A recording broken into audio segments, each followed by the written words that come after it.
안녕하세요. 세영주입니다.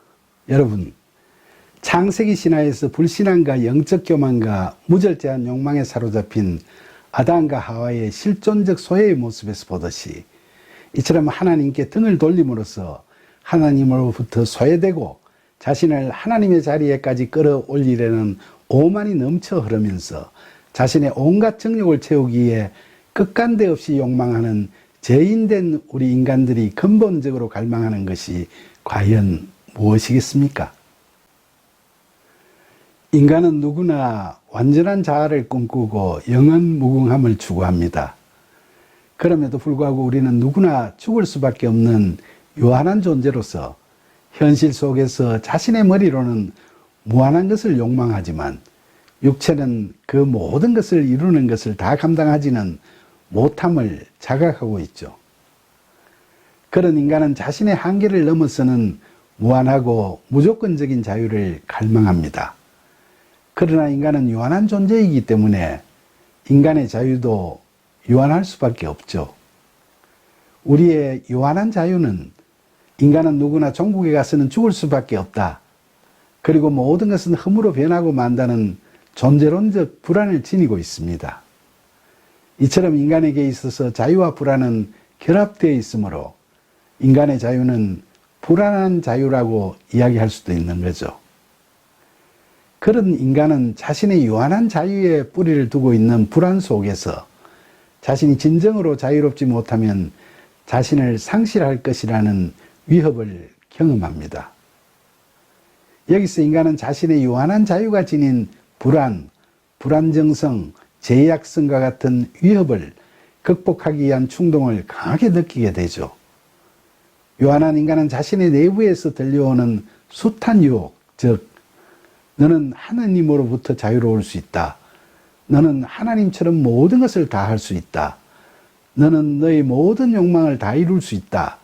라는 식으로 자신의 확신에 힘을 부추기면서 이제 주저하지 말고 자기 실현을 하라는 악마의 속삭임을 듣게 됩니다. 창세기 신화에 나오는 뱀의 유혹하는 목소리는 밖으로부터 들려오는 것이라고 하기보다는 인간 스스로의 내부 속에서 들려오는 자기 속의 악마의 속삭임입니다. 창세기에서 선악과를 먹고 눈이 밝아진 아담과 하와는 이제 천진난만한 자유인이 아니라 그들이 벗은 것을 나름대로 깨달은 소위 각성된 자유인이 되었습니다. 그들은 이미 하나님처럼 되고자 하는 야망과 교만에 충동질당한 자유인입니다. 그들은 선악과를 먹으면 죽으리라는 하나님의 말씀을 믿지 않고 결코 죽지 않을 것이라는 악마의 속삭임에 솔깃하여 자신에게 주어진 운명을 뛰어넘어 버릴 수 있다고 생각하면서 그 열매를 먹어버리고 마는 만용을 저질렀습니다.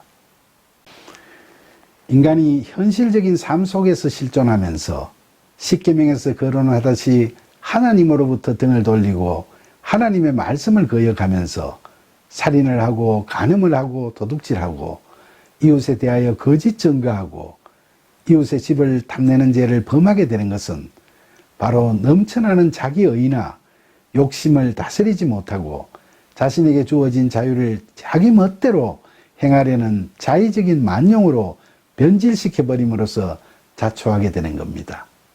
이러한 자의적 만용은 하나님과 우리 사이에 어려운 질서를 파괴시키고 이웃과 심지어 자기 자신마저도 파괴시켜버리는 악의 구렁텅이로 우리를 빠지게 하죠. 이와 같은 죄악에 대해서 우리 인간은 스스로 구원의 방도를 강구하고 있습니다. 실정법 아래에서도 세상의 질서를 유지하기 위해 법으로 규제를 가하고 이와 병행하여 도덕 윤리적인 기준을 만들어 그 죄를 예방하거나 치유하기 위한 환경을 조성해 나가고 있습니다. 그러나 인류 역사에서 죄는 인간을 떠나지 않고 이로 인해 세상의 악한 기운은 날이 갈수록 더욱 기승을 부리고 있죠. 그런데 성경의 기준은 세상의 법이나 도덕 기준보다 더욱 엄격한 것 같습니다.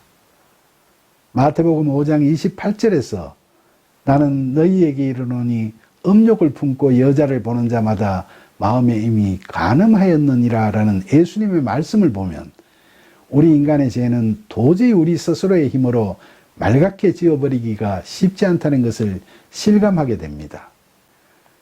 여러분, 지난 시간에도 말씀드렸듯이 실존적 존재로서의 우리 인간은 존재론적으로 유한한 자유라는 요소와 함께 운명이라는 요소도 동시에 가지고 있습니다. 자유와 운명은 단순히 대립적인 개념이 아니라 마치 전기 현상에서 양극과 음극처럼 대극성을 가지고 있는 개념이라고 말할 수 있죠. 이처럼 대극적 관계에 있는 자유와 운명은 인간의 실존을 가능케 합니다. 왜냐하면 이러한 대극성이 존재함으로써 한 사람 한 사람의 실존적인 모습, 즉 누구누구라는 존재의 현상이 구체적으로 드러나기 때문이죠. 그러니까 인간은 자유를 가지고 있기 때문에 인간이지만 그는 오직 운명과의 대극적인 상호 의존 속에서만 자유를 가진다고 할 수 있습니다. 인간은 자유를 갖기 때문에 자기의 유한성과 한계를 경험하기도 합니다. 즉 인간은 자신의 자유를 행사하는 가운데 그 자유가 제한과 조건이 있는 유한한 자유임을 깨닫게 되고 거기에서 자신의 운명을 인식하게 된다는 겁니다. 세상 만사가 다 내 뜻대로 되지 않는다는 것을 분명히 인식하게 된다는 거죠. 자신에게 주어진 자유를 행사하지 않으면 그런 깨달음도 없는 겁니다. 그러나 운명은 일방적으로 자유를 억압하고 제약하는 것이 아니며 그것은 인간의 자유의 범위를 규정함으로써 자유로 하여금 진정한 자유가 되도록 도와주는 것이라고 말할 수 있습니다.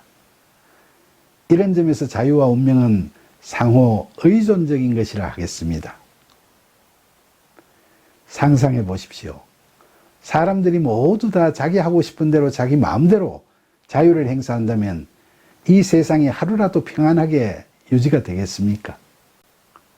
그리고 여러분, 우리가 분명히 알아야 하는 사실은 오직 자유를 가지고 있는 생명체만이 운명을 가진다는 겁니다.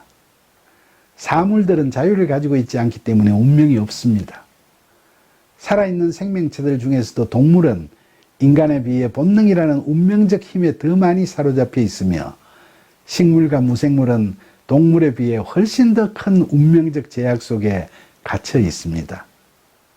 따라서 이 모든 것들과 달리 오직 인간에게만 자유가 분명한 형태를 띠며 현실화됩니다. 에덴 동산의 삶에서처럼 본질적인 존재에 있어서는 자유와 운명은 서로 안에 내재하며 뚜렷이 다르지만 분리되지 않고 긴장 속에 있지만 충돌하지 않습니다. 그러나 자유가 자각되는 순간에 그 자유는 그것이 속해 있는 운명으로부터 분리되는 과정이 시작돼서 소위 자기 멋대로 하는 생각인 바로 자의가 되는 겁니다. 그 와중에서 뱀이 선악과를 먹어도 하나님의 말씀처럼 죽지는 않는다고 꼬드기는 그 유혹의 목소리가 그럴듯하게 들리게 되는 거죠. 그래서 인간은 누구나 할 것 없이 두려움 없이 선악과를 따먹어버리고 맙니다. 이러한 자의적 행위는 자유가 운명으로부터 분리되어 나아간 행위를 의미합니다. 영적 교만과 무분별한 욕망의 통제하에서 자유는 운명에 의해서 주어진 것들과 자신을 관련시키기를 중단합니다. 인간은 자신의 자유를 낭비하면서 그 자유를 남용하는 우를 범하게 되는데 그렇게 하는 것은 결국 자신의 운명을 잃어버리게 하는 인간의 비극적인 운명이라고 할 수 있겠습니다. 이와 같이 인간이 자신의 자유를 제약하는 운명을 거절하거나 부정하거나 적대시하려고 할 때 그의 자유는 자의적 만능으로 변질되고 맙니다. 개인의 삶의 과정에서 자신의 운명을 거슬러서 만용을 부린 바람에 다시 회복할 수 없는 자기 파괴와 자기 상실이라는 악의 구렁텅이에 빠져버리는 사례들을 우리는 주변에서 숱하게 보게 됩니다. 이처럼 자신의 자유와 운명을 조화롭게 다스리지 못하는 사례는 소위 세상적으로 잘난 사람들의 경우에는 더욱더 비극적인 사례로 흔히 회자되고 있습니다. 운명아 비켜라 내가 간다면서 알프스를 넘고 유럽을 정복했던 나폴레옹도 말년에는 러시아 원정을 실패하고 패배한 황제가 되어서 엘바섬에 유배되었습니다. 그는 그곳에서 기적적으로 탈출하여 황제의 복이 되었으나 워털루 전쟁에서 또다시 패하고 말았으며 대서양의 외딴 섬인 세인트 헬레나 섬에 다시 유배되었죠. 보잘것없던 코르시카 섬에서 태어나 황제의 자리에 오르기까지의 과정에서 내 사전에는 불가능은 없다고 만용을 부리던 그도 말년에는 외딴 섬의 감옥에 갇혀 지내면서 위암의 고통 속에 시달리다가 결국에는 외롭고 초라하게 생을 마감하고 말았습니다. 인간의 유한성을 거절하고 자기 신격화의 유혹에 빠져 불로초를 구해오라고 자신의 신하들을 중국 대륙은 물론이고 우리나라 제주도까지 보냈던 진시황도 결국은 죽음이라는 인간의 운명을 벗어날 수 없었습니다. 영원한 생명이라는 허망한 꿈에 집착하여 운명의 좌표마저 잃어버리는 우를 범하고만 그를 우리는 역사에서 대표적인 악의 상징으로 기억하고 있죠. 그 밖에도 영구불변하는 기념탑과 기념관을 지어 후세가 자기를 잊지 않도록 하기 위해서 몸부림치던 역사 속의 절대군주와 독재 권력자들을 우리는 역사에서 심심찮게 보아왔습니다. 그와 같은 사례들도 자기 신격화의 유혹에 빠져 자신의 운명을 겸허하게 받아들이지 못하고 유한한 자유를 만용으로 변질시켜버린 허망한 것들이라 하겠습니다. 그런데 여러분, 동서양을 비교할 때 동양의 종교나 철학은 유한한 자유와 운명 그 자체를 뛰어넘는 해탈의 경지를 목표로 제시하거나 안분자족, 안빈낙도의 삶을 살아가는 것이 최선의 방책임을 강조하고 있습니다.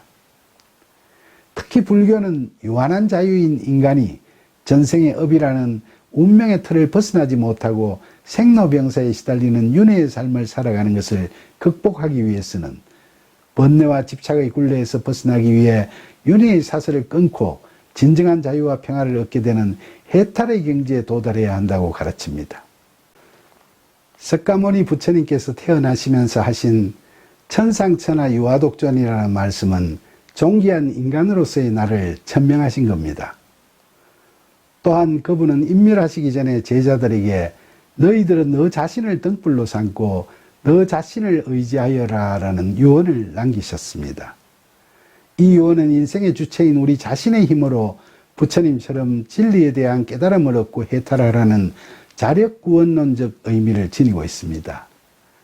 불교는 인간이 성불할 수 있는 수행 방법인 보시, 지계, 인욕, 정진, 선정, 지혜라고 하는 육바라미를 완벽하게 실천함으로써 자력구원의 경지인 해탈에 이를 수 있다고 이야기하고 있습니다. 분수를 알고 분수껏 살라는 안분자족, 안빈낙도의 삶을 강조하는 동양철학도 역시 스스로 마음을 다스려서 그 경지에 도달하라는 자력구원의 가르침입니다. 반면에 기독교는 인간은 자유와 운명의 부조화로 인한 자기 파괴, 자아상실이라는 인간 자신의 실존적 공경, 즉 악에서 자신을 스스로 구원할 능력은 물론이고 가능성조차도 전혀 없다고 이야기합니다.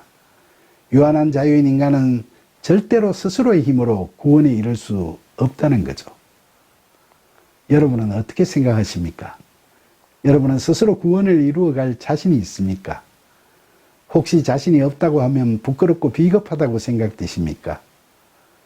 저는 자력구원을 위한 인간의 자유는 유한하다는 한계를 인정하지 못하고 끝까지 자기 부정을 못한다면 진정한 내려놓음은 불가능하다고 생각합니다. 우리가 세상적 유혹과 욕망을 온전히 내려놓지 못하면 자력구원을 이야기하는 어떠한 종교적, 철학적 가르침도 모두 다 공연불에 그치고 말 수밖에 없습니다. 그런데 우리가 공감하다시피 우리 인간이라는 이 존재는 스스로의 힘만으로는 도저히 제약의 굴레에서 벗어날 수 없는 연약하고 유한한 존재입니다. 우리는 아무리 마음을 다잡아도 늘상 흔들리며 넘어지고 실수합니다. 그런데 우리가 절에 가보면 스님들이 예불을 드리면서 나무아미타불을 연불하고 신도들이 따라서 합송하는 광경을 흔히 볼 수 있습니다. 이 연불은 아미타불에 기이합니다라는 뜻인데 이 아미타불은 죄가 너무 깊어서 현실적으로 자력으로는 도저히 인생의 고해에서 빠져나올 수 없는 사람들을 구원하시는 부처님을 의미합니다. 아미타불 신앙은 자력구원을 주장하는 불교에서 아미타불 부처님의 자비로우심에 의한 타력구원의 길을 열어놓은 것이라고 할 수 있겠습니다.